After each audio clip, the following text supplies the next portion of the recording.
The year was 2140. Mankind had crossed the great emptiness of space and built shining colonies on distant worlds. Silver ships carried goods between planets, and giant corporations ruled more than governments. Among all these powers, one stood taller than the rest, Solaris Corp. At the very top of Solaris was its leader, a man named Darren Vale. People across the stars knew his name.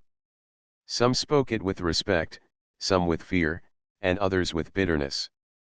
To most, he was a figure of wealth and control, someone who lived in glass towers and starships far from the dust of the colonies.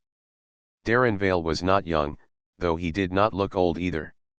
His hair was dark and his face sharp, always calm, always serious. He never smiled in public, never laughed in private. Numbers guided him, not emotions. To him, people were parts of a machine, workers, engineers, managers, pieces that kept Solaris Corp alive and growing. That day, his ship, the Aurora Crown, arrived above a struggling colony called Halem 3.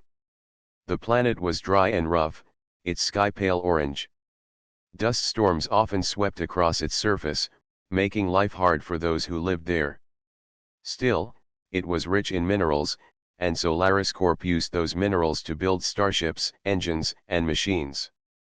The colony was alive, but not well. Families worked long hours. Children grew up in crowded homes with weak roofs. Food supplies were thin, and water had to be recycled again and again. The company kept the colony alive, but just barely. Darren Vale had not come to see their troubles. He had come to check production numbers. His mind was on charts, graphs, and reports. The board of Solaris wanted higher yields, and he wanted to deliver. When his ship landed at the colony port, guards and managers lined up to welcome him. Their clothes were neat but worn, their eyes tired. The air smelled of dust and smoke.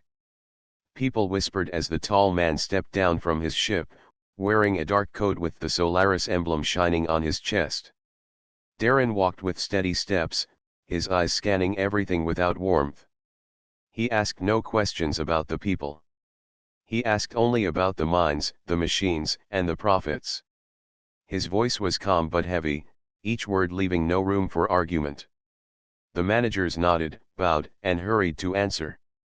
Workers stood in silence at the edge of the square, watching the powerful man who controlled their lives. Some felt anger, some felt fear, but most felt nothing. They had long stopped expecting kindness from leaders. To them, Darren Vale was like the sky above, distant, untouchable, and unchanging. As he walked through the colony's main square, he noticed the quiet. No music, no laughter, no smiles. Just footsteps and the sound of engines in the background. Children peeked from doorways but stayed hidden. Adults lowered their eyes. For Darren, it was nothing unusual. He had visited many colonies, and they were all the same: silent respect, quiet fear, and the weight of work. He believed this was the natural way of things. But then something unexpected happened. As he moved past a row of workers, he felt a small tug at his hand. He paused, surprised. His guard stepped forward, ready to block whoever it was, but Darren lifted a hand, stopping them. He looked down. A little girl stood there, no older than 7. Her dress was simple and dusty, her hair tied back with a thin ribbon. Her face was thin, but her eyes were bright, shining like small stars in the dim square. She was not afraid of him. She was not silent. She held his hand with her tiny fingers and looked up at him. "Please," she said softly, her voice clear despite the dust. "Mommy needs a smile." The words hit Darren harder than any speech or report he had ever heard. For a long moment, he said nothing. His heart, usually still as stone, beat faster. He stared at the girl, confused, almost lost. Nobody ever spoke to him like that. Nobody ever asked him for something so simple, so human. The guards shifted uneasily. The managers whispered nervously, unsure if the CEO would be angry. But Darren was not angry. He was silent. He finally asked, his voice lower than usual, "What is your name?" The girl smiled a little. "Myra," she said. "Myra. A name simple, gentle, and full of life." Darren looked at her, and for the first time in many years, he felt the weight of another person's soul, not as a worker, not as a number, but as a child who wanted nothing more than happiness for her mother. He wanted to answer, but no words came. His throat felt tight, and his mind, usually sharp as steel, had no reply. The moment lasted only a few breaths, but it felt longer. Then a woman rushed forward, her clothes worn from labor. She looked frightened as she pulled Myra gently back. "I'm sorry, sir," she said quickly, bowing her head. "She didn't mean to bother you." Darren looked at the woman. Her face was tired, her hands rough from work. Her eyes were dull, almost lifeless. But when she looked at her daughter, they softened, showing love buried under exhaustion. Myra whispered, "Mommy, he can help." The woman shook her head, afraid. "Hush, Myra." Darren said nothing. He only nodded slowly, then turned away. The guards followed, the managers hurried, and the moment ended. But inside him, something had changed. As he walked back toward the port, he felt Myra's words echo in his mind. "Mommy needs a smile." He tried to push them away, tried to focus on reports and numbers. But the sound of her voice stayed. The touch of her hand lingered, as if her tiny fingers had left a mark deeper than any contract or deal. For years, Darren Vale had believed he was unshakable, untouchable, a man above the worries of ordinary lives. But now, for the first time, he felt a small crack in the armor he had built around his heart. And though he did not know it yet, that one touch would change everything. The orange sky of Halem 3 stretched wide above the colony. Dust floated in the air, making the sunlight look weak and tired. The people of the colony walked with heavy steps, carrying tools, boxes, and machines. For them, life was a cycle of work, rest, and more work. Darren Vale, the CEO of Solaris Corp., moved through the colony square with his guards close behind. He had seen the tired faces, but he had always looked past them. He measured life in numbers, not emotions. To him, Halem 3 was a mine, not a home. But now, something new disturbed his thoughts. A moment ago, a little girl had taken his hand and spoken words he could not forget, "Mommy needs a smile." Her name was Myra. She was small, fragile looking, but her eyes carried a spark no dust storm could dim. She had dared to touch him, dared to speak to him without fear, while everyone else had lowered their gaze. As Darren walked away, her voice remained in his mind. He tried to push it aside, but every step seemed to echo with the memory of her tiny hand holding his. His guards whispered to each other, worried about his silence. The managers trailed behind, ready to continue with their reports. But Darren lifted a hand, signaling them to stop speaking. He did not want numbers or words. He wanted to think. And strangely, he wanted to see the girl again. Later that day, as the sun dipped behind the dust clouds, Darren asked the colony overseer about the workers. The overseer, a thin man with nervous eyes, listed production counts and efficiency rates. Darren interrupted. "What about their families?" The overseer blinked, confused. "Families, sir?" "Yes," Darren said firmly. "The children. The mothers. The homes." The overseer hesitated. "They manage, sir. Food and water are given according to company supply. Education is limited but present. Health stations exist, though crowded. Most endure." "Endure," Darren repeated quietly, as if tasting the word. It sounded bitter on his tongue. That evening, Darren walked without his full guard team. Only one security officer followed at a distance. The streets of the colony were narrow, built from simple metal and stone. Doors were patched with scrap. Lights flickered above doorways. The air was filled with the hum of machines and the coughs of workers returning home. For the first time, Darren saw what he had ignored before. Children sat near doorways with empty bowls. Old men leaned against walls, too weak to work. Mothers carried tired infants on their backs while still holding tools from the mines. This was the cost of his company's success. And then, among the crowd, he saw her again, Myra. She was skipping lightly, holding a small piece of fabric that looked like a doll. Her dress was still dusty, her shoes worn thin. But she smiled as she played, weaving through the tired adults like a ray of light in the shadows. When she noticed him, she stopped. Her eyes lit up. She ran toward him without fear. "You came back," she said, her voice soft but full of joy. Darren looked down at her, and for the first time in years, he felt unsure of himself. "Yes," he said slowly. "I came." She tilted her head. "Did you bring a smile for Mommy?" The question struck him again, sharp and deep. He opened his mouth, but no answer came. He had never thought about smiles before, never thought of them as something that could change lives. Myra, seeing his silence, simply took his hand again. "Come," she said. Without waiting for permission, she led him down a narrow street. The security officer tensed, but Darren raised a hand, signaling to let her guide him. Myra stopped at a small home built of metal sheets and stone. The door creaked as she pushed it open. Inside, the light was dim, but the room was clean, carefully arranged despite its poverty. A woman sat at a small table, her hands resting on her lap. Her clothes were plain and patched.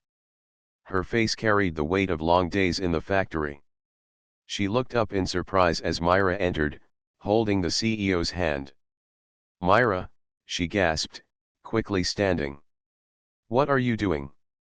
Let go of him." Myra shook her head. "Mommy, this is the man from the ship. I told him you need a smile." The woman's eyes widened in shock. She bowed her head quickly, afraid. "Sir, I am sorry. My daughter, she doesn't understand. Please forgive her." Darren studied her quietly. This must be Myra's mother. Her voice was polite, but it carried no life.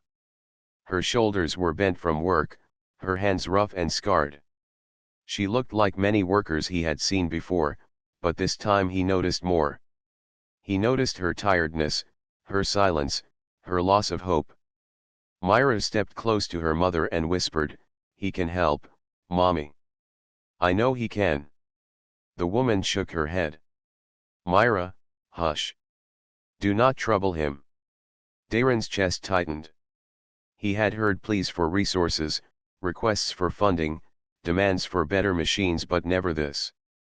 Never a child asking only for a smile, never a mother too tired even to hope. He wanted to speak, to say something meaningful. But all that came out was a quiet, "What is your name?" The woman looked at him in surprise. "Lena, sir." "Lena," Darren repeated.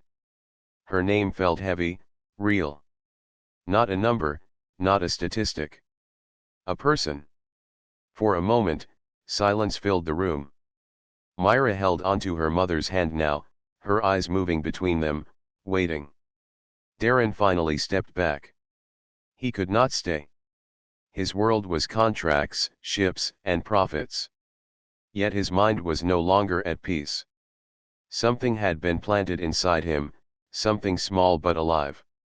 He left the house quietly, but as he walked away, he heard Myra's voice again, gentle and full of hope, "Don't forget, Mommy still needs a smile." That night, aboard his ship, Darren sat alone in his private chamber.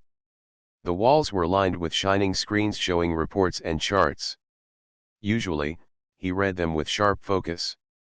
But now, the numbers blurred before his eyes. He closed his hands into fists. He had everything: power, wealth, command of fleets. Yet he had nothing compared to that little girl's simple courage. He could not forget her hand in his. He could not forget her mother's tired eyes. He could not forget those words. "Mommy needs a smile." The words haunted him, pulling at the walls around his heart. For the first time in many years, Darren Vale wondered if he had been blind all along. And though he did not yet know it, Myra had already changed him. The next morning, the colony of Halem 3 woke to the sound of factory horns. Workers stepped into the dusty streets, moving slowly toward the mines and assembly halls. Children stayed behind in cramped homes, some helping their parents, some wandering the alleys. Life was hard, but routine kept it moving. Inside the largest building, Darren Vale sat in a meeting room. Charts glowed across the wall, screens, graphs of mineral output, shipping schedules, and cost efficiency. Managers spoke quickly, filling the air with numbers. But Darren was not listening. His mind drifted back to the small home where he had seen Myra and her mother the night before. He remembered Myra's bright eyes, the way she had held his hand, and the quiet, tired look on Lena's face. He had met thousands of workers before. He had approved policies that shaped entire colonies. But never had he looked at one worker as closely as he had looked at Lena. She was not just another figure in the machine, she was a mother, living each day with silent struggle. The managers noticed his silence and hesitated. Finally, one of them asked, "Sir, should we continue?" Darren raised a hand. "Later," he said calmly. His voice was quiet, but the managers knew not to argue. Later that day, Darren walked again through the colony, this time without a full escort. Only one guard shadowed him at a distance. He wanted to see more, to understand what life was like beyond the reports. He passed through streets where children played with scraps of metal, pretending they were toys. He saw women carrying heavy water containers while their shoulders bent with strain. He saw men leaving the factories with coughs that shook their whole bodies. The picture was clear: these people worked to survive, not to live. And then, as if guided by instinct, his steps brought him back to Lena's home. The door was partly open. Inside, he could hear Myra's soft laughter. He hesitated. A CEO did not visit workers' homes without reason. It was unusual, even strange. Yet something stronger than logic pushed him forward. He knocked gently on the door frame. The laughter stopped. Lena appeared, her eyes wide with surprise. She bowed quickly. "Sir, why are you here?" Darren's expression remained calm. "May I come in?" Lena hesitated, then nodded, moving aside. Inside, the room was small but neat. A table stood in the center, with a few cups and plates carefully placed. Myra sat on the floor, holding her simple fabric doll. When she saw him, her face lit up. "You came back," she exclaimed, running to him. Darren looked down at her, a small warmth flickering inside him. "Yes," he said softly. Myra grabbed his hand again as if it belonged to her. "Mommy, see." He came. Lena frowned slightly, embarrassed. "Myra, do not trouble him." But Myra shook her head. "He is not troubled." Darren surprised himself by nodding. "She is right. I am not troubled." They sat at the table. Lena offered him a cup of water, though she had little to spare. He accepted it politely, noticing the roughness of her hands as she placed it before him. For a while, silence filled the room. Finally, Darren spoke. "How long have you lived here?" "Since the beginning," Lena replied quietly. 10 years. "And your husband?" Darren asked. Her eyes lowered. "Gone. The mines took him." "The dust," she stopped, her voice unsteady. "It is only Myra and me now." Darren said nothing. He had seen records of accidents, of sickness, of lives lost in work.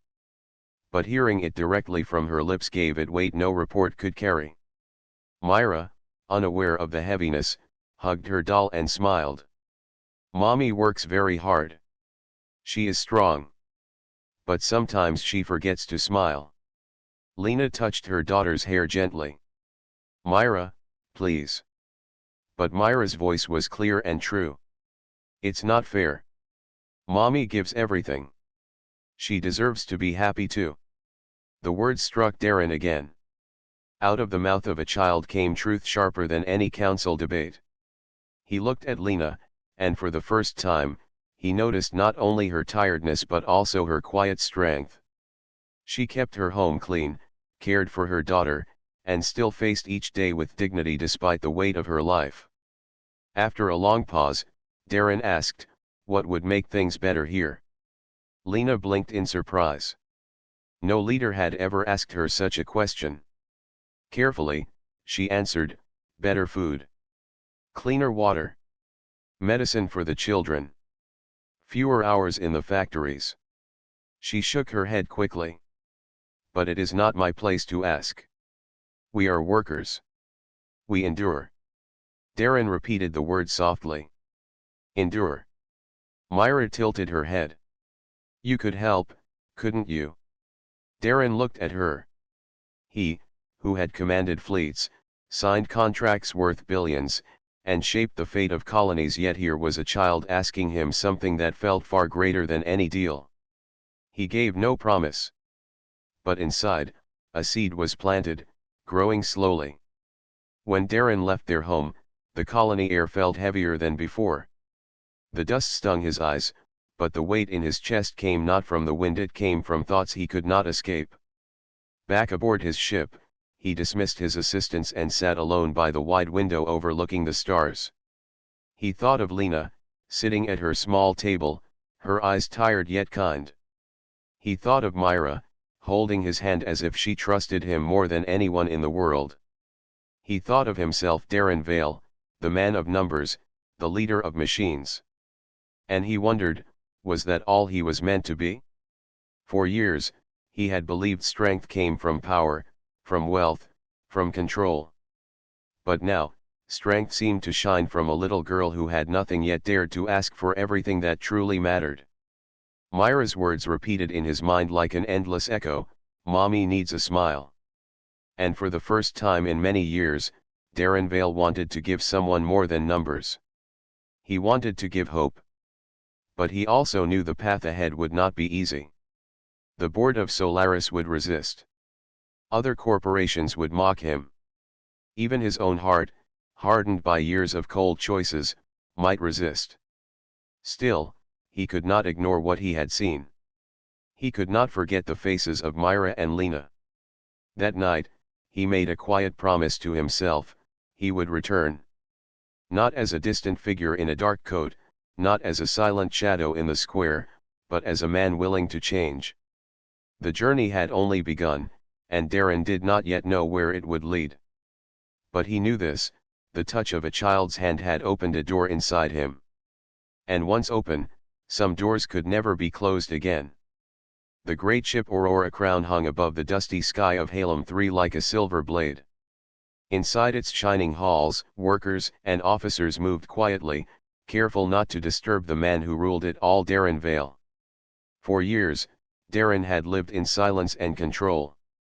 He was known for his calm decisions, his cold logic, and his unshakable focus on profit. But now, something had begun to shift inside him. It started small, like a crack in glass. At first, he ignored it. But the more he tried, the more it spread. That crack was named Myra. The little girl's hand, her bright eyes, her soft voice asking for a smile, those memories stayed with him. He had seen many children before, but none who spoke so directly to his heart. And then there was Lena, her mother, tired, strong, and silent. She was not just a worker. She was a person who carried a weight no chart could measure. For the first time, Darren found it hard to return to his normal tasks. That night, reports lay untouched on his desk. Lines of numbers blurred before his eyes. He tapped the screen, trying to force himself back into rhythm. But each time he read a statistic, he saw faces instead. When the report said worker injury rate, 4.7%, he saw Lena's scarred hands. When it said child mortality, 2.3%, he saw Myra's smile and wondered how long it could last. When it said average worker lifespan, 42 years, he thought of men coughing in the streets, too weak to stand. The numbers no longer felt clean. They felt heavy. He leaned back in his chair, pressing his hands together. For years, numbers had been his shield. Now they were chains. The next morning, Darren gave an unusual order. "I want no escort today," he told his security chief. The man frowned. "Sir, it is unsafe. The colony districts are not due as I said," Darren cut him off, his voice steady. The guard bowed and obeyed. So Darren walked alone through the colony, wearing only a simple coat without his usual emblem. He wanted to see the truth with his own eyes, not through polished reports. The worker districts stretched out like a maze of metal and dust. He saw families lining up for food rations, thin soups and dry bread. He saw children learning numbers on broken screens in a crowded schoolroom. He saw workers sleeping on narrow bunks after endless shifts. Everywhere he looked, he saw endurance. But he did not see joy. And Myra's words echoed louder, "Mommy needs a smile." He returned to Lena's home quietly. Myra greeted him with the same shining face as before, running forward with her little fabric doll in hand. "You came again," she laughed. "Yes," Darren said softly. His voice was different now, gentler. Lena appeared behind her daughter, surprised but less nervous this time. She bowed lightly. "Sir." "Call me Darren," he said without thinking. Lena hesitated, then nodded. "Darren." They sat together again. The room was quiet except for Myra humming to herself as she played on the floor. "You work in the factory?" Darren asked. "Yes," Lena answered. 12 hours each day. Sometimes more. "And your daughter? Who cares for her?" "She waits. The other women watch when they can. She is strong. She understands." Darren looked at Myra, still smiling as she moved her doll in circles. A child should not have to understand. A child should laugh, play, and dream. He turned back to Lena. "Do you ever wish for more?" Lena's eyes softened, but her voice remained calm. "Of course. But wishing does not change work. We endure." That word again. Endure. Darren felt it digging into him like a stone in his chest. When he returned to his ship that evening, his assistants noticed his silence. They offered him reports and updates, but he waved them away. He walked to the viewing window instead, staring at the stars beyond. "Sir," one manager said carefully, "the board expects production growth. If you delay decisions, profits may fall." Darren turned, his gaze sharp. "Do you believe people are only numbers?" The manager froze. "Sir. Answer me." The man swallowed. "No, of course not, sir." "Good." Darren dismissed him with a wave. The assistants left quickly, whispering nervously. None of them had ever heard the CEO speak like that. Days passed, and the crack in Darren's armor widened. He visited the colony often, sometimes walking alone, sometimes speaking with families. At first, people feared him. But slowly, they saw something different in his eyes, not cold command, but quiet thought. He began asking questions he had never asked before. "How many hours do you work? Do your children have medicine? Do you have enough food?" The answers unsettled him. Children shared one book between 20. Families ate the same thin soup every day.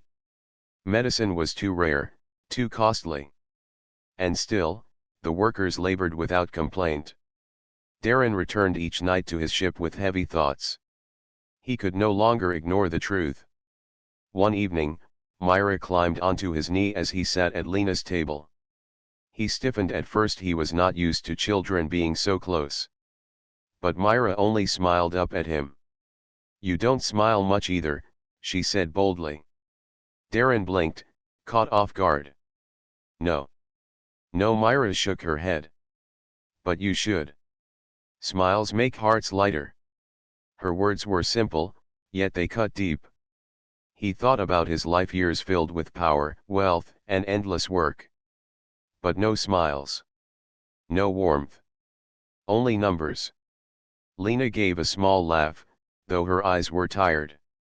"Myra speaks too freely sometimes." Darren looked at her. "No. She speaks the truth." For a moment, silence filled the room.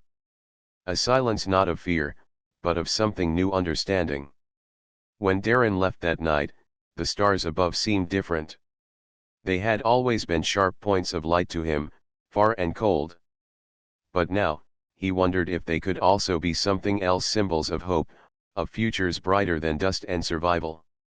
Back on his ship, he sat alone once more, staring at his reflection in the glass. For years, he had been proud of his unbroken will. Now, he saw a man with cracks in his armor. But maybe cracks were not weakness. Maybe cracks let light through. He thought of Myra's words, "Smiles make hearts lighter." For the first time in many years, he touched his lips, wondering if he still remembered how to smile. The boardroom of Solaris Corp was not on Halem 3.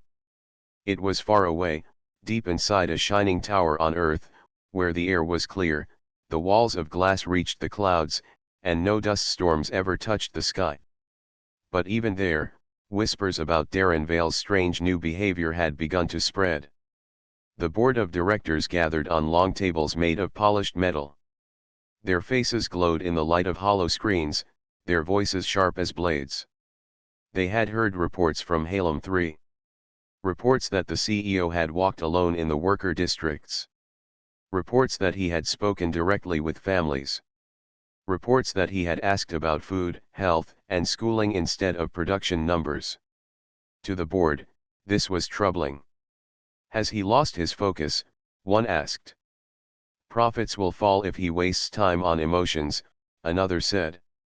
He risks making us look weak among the other corporations, a third added.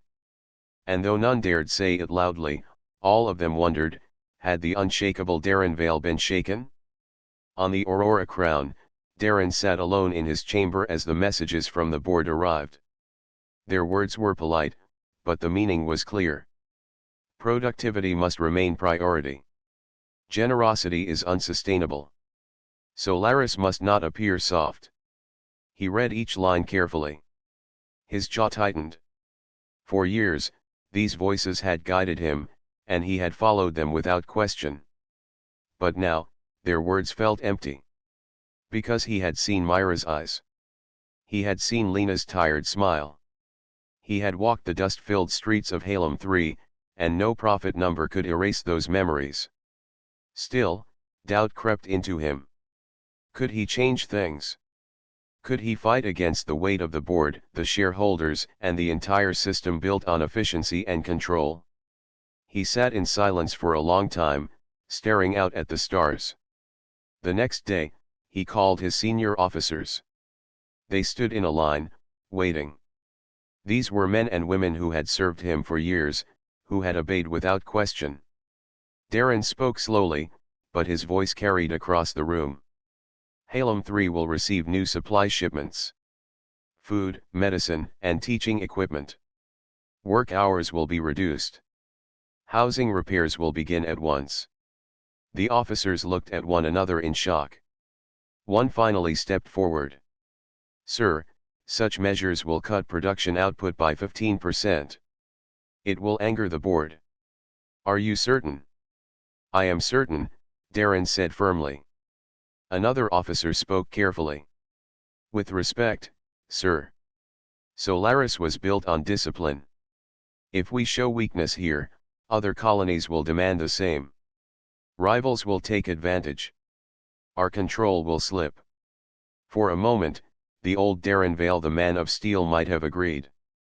But the new Darren Vale, the one touched by a child's hand, stood stronger. Then let them, he said simply. Our strength will not come from fear. It will come from trust. The officers were silent. They had never heard such words from him. On Halem 3, the changes began slowly. Shipments of fresh grain arrived. Families tasted bread softer than they had known in years. New medicine reached the clinics, saving children who would once have been lost. Schools reopened with working screens and books. The colony began to stir with whispers. Workers spoke to one another in hushed tones. The CEO, he listens. He gave us food. He sent medicine. Why? And always, Myra's name appeared in those whispers, though none but Lena and Darren truly knew why. But change brought enemies. Rival corporations mocked Solaris, calling it a company run by pity. Some shareholders threatened to pull support. Even within his own ranks, some officers resisted quietly, dragging their feet on his orders. Darren felt the weight of their doubt. At night, he sat again with Lena and Myra in their small home. Myra climbed into his lap, her eyes bright. People say you are helping, she said proudly. I am trying, Darren answered. Lena looked at him, her face calm but her voice soft. You are doing what no one else has dared. But, are you ready for the fight it will bring? Darren met her gaze. He saw not only tiredness now, but strength. She had endured for years. She knew what battles felt like, even if they were not fought with weapons.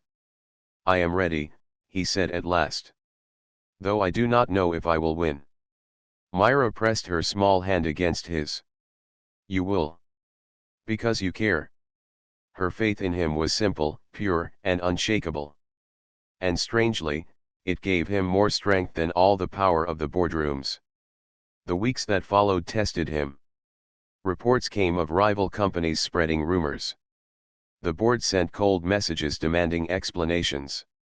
His own executives hesitated to carry out his instructions. Doubt whispered in his mind at night.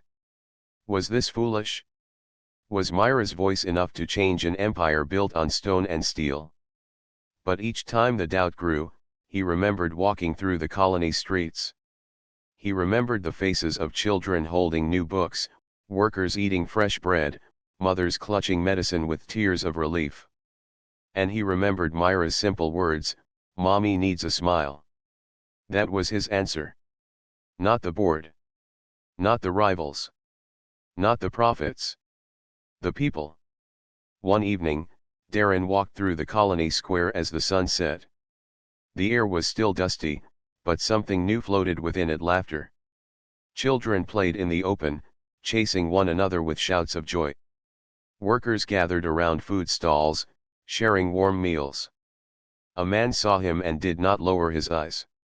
Instead, he nodded. A small, quiet sign of respect. Others followed. Heads lifted. Eyes met his. Not out of fear, but acknowledgement. Darren felt something stir deep in his chest. It was not pride. It was not victory. It was something he had not known in years: connection.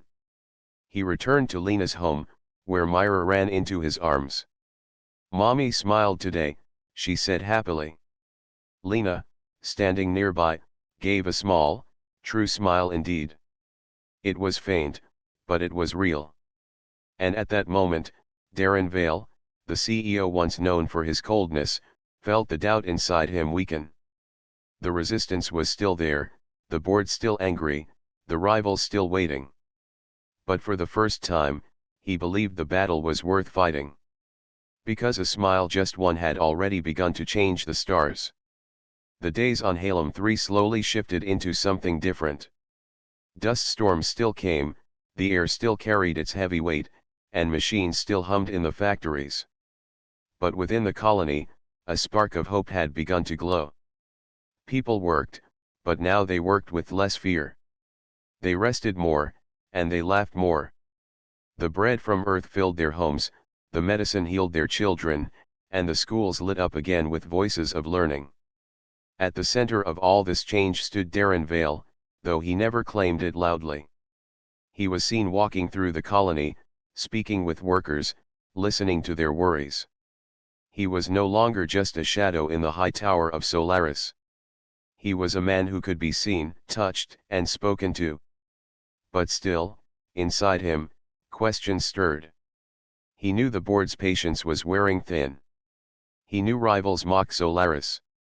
He knew the empire he had built on order and cold control was shaking at its roots. And yet, he could not turn back. Every evening, he returned to the small home where Lena and Myra waited. And there, away from the weight of reports and orders, he found something that surprised him more than any profit chart ever had. He found warmth. One evening, after a long day, Darren entered the small house. The lights inside were dim, but the smell of warm bread filled the air. Myra ran up to him, her little feet tapping against the floor. "Look," she said excitedly, holding up a small piece of bread. "Mommy baked it with the new grain you sent." Darren knelt down to her level, his steel-hard face softening. "It smells good," he said. Myra broke the bread in half and offered him a piece. "You taste first." He took it and bit carefully. It was simple bread, rough compared to what he had eaten in the towers of earth. But somehow, it was better. He looked at Lena, who was standing by the table, watching quietly. "It is good," Darren said. "Better than anything I have had in years." Lena gave a small smile. "It is not the bread. It is the meaning behind it." Her words stayed with him. Over the next weeks, Darren began spending more time with them. Sometimes he walked with Lena through the colony, listening as she explained the small daily struggles: water lines that broke, machines that failed, children who needed books. Other times, he sat with Myra, who asked him endless questions about the stars. "Do you fly past them?" she asked once. "Yes," he answered softly. "But I never really looked at them, not the way you do." "Why not?" she pressed. "Because I was always busy looking down," he admitted. Myra tilted her head. "You should look up more. Stars make people happy." Her words struck him harder than the sharpest boardroom debate. The bond between Darren and Lena also began to shift. At first, Lena kept her distance. She respected him but did not trust easily. For years, she had seen leaders come and go, making promises that turned to dust. But Darren was different. He did not only speak, he acted. One night, when Myra was asleep, Lena finally spoke what weighed on her heart. "You are the most powerful man in Solaris. Why risk all of it for people like us?" she asked quietly. Darren looked at her across the small table, his hands folded. "Because I was blind for too long. I thought strength was only in control and numbers. But strength is also in kindness. And I only learned that because of you and because of Myra."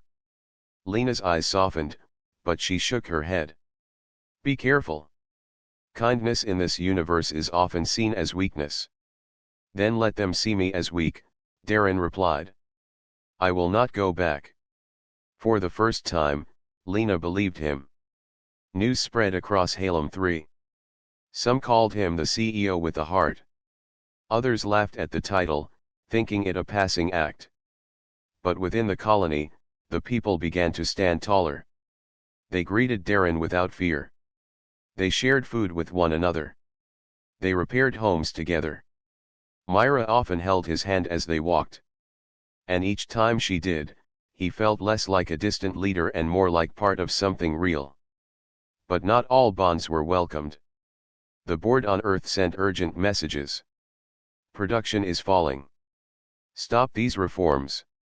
You risk damaging Solaris' reputation. Return at once for a hearing." Darren read their demands, but he did not obey. Instead, he sent a reply, Solaris is nothing without its people. If we forget them, we lose everything. I will not reverse the changes. It was the boldest message he had ever sent. Late one night, Darren stood outside under the dusty sky. Lena joined him, her arms crossed. "The board will come after you," she said softly. "I know," he replied. "And still, you stay here with us." "I stay," Darren said firmly. They stood in silence, watching the faint stars through the haze. Then, slowly, Lena turned toward him. "You have changed, Darren Vale. Not just for us. For yourself." He met her eyes. There was no steel, no shield. Only truth. "Yes," he admitted. "And it is because of you both. You gave me something no empire ever could. A reason." Lena lowered her gaze, her lips trembling into the faintest smile. For years, she had carried weight alone. Now, she felt she did not carry it alone anymore. Inside, Myra stirred in her sleep and mumbled, "Mommy, smile." Lena heard it and let out a quiet laugh, soft but real. Darren looked at her, and in that moment, he saw the smile Myra had always wished for. It was not bright, not grand, but it was true. For Darren Vale, that small smile was more powerful than all the towers of earth. The bond was no longer only between a little girl and a CEO. It was between a leader and his people. Between a man and a woman who carried different burdens but shared the same hope. Between the cold universe and a spark of warmth that refused to be crushed. And that bond was only growing stronger. The morning on Halem 3 began quietly, but an uneasy silence hung in the air. The colony's streets were calmer than usual. People worked, but they moved with watchful eyes. Rumors spread that the board on Earth had finally sent their envoys. A ship had entered orbit, and with it came the weight of decisions that could shatter everything Darren had built. Inside the small home, Lena poured water into cups while Myra played with her small wooden toy. Darren sat by the table, reading the message that had arrived that dawn. His face was still, but Lena could see the storm within him. "What do they want?" she asked quietly. "They demand I return to Earth for trial before the board," Darren answered. "They say my actions are reckless, damaging, and dangerous to Solaris." Myra looked up. "Does that mean you will go away?" Darren's eyes softened as he looked at the child. "No," he said firmly. "I will not leave you. Not this time." Lena placed the cup down, her hands trembling slightly. "If you refuse, they will not sit quietly. They will try to force you." Darren leaned back, his gaze steady. "Then I will face them. Here." By afternoon, the ship from Earth landed near the colony's council hall. A group of officials stepped out, dressed in sharp suits that gleamed with wealth. They carried the cold confidence of people who had never known hunger, never walked broken streets, never bent under dust storms. At their head was a tall man named Orlan. His voice was smooth, his words sharp. He greeted Darren not with warmth but with a cutting smile. "CEO Vale," Orlan said. "Or perhaps I should say former CEO Vale. You have broken contract, defied orders, and risked the foundation of Solaris. We are here to correct this." Darren stood tall, his hands calm at his sides. "You are wrong," he replied. "I did not weaken Solaris. I saved it. The people are not numbers. They are our strength." Orlan laughed lightly, but his eyes narrowed. "Strength? Bread and books do not bring profit. Medicine for the weak does not build empires. You have allowed emotions to blind you." "Emotions are not blindness," Darren said firmly. "They are what guide us to see what is truly valuable." The people of the colony gathered outside the hall. They listened as words echoed within. Many had never dared stand near board officials before. But now, they came. They stood shoulder to shoulder, silent but strong.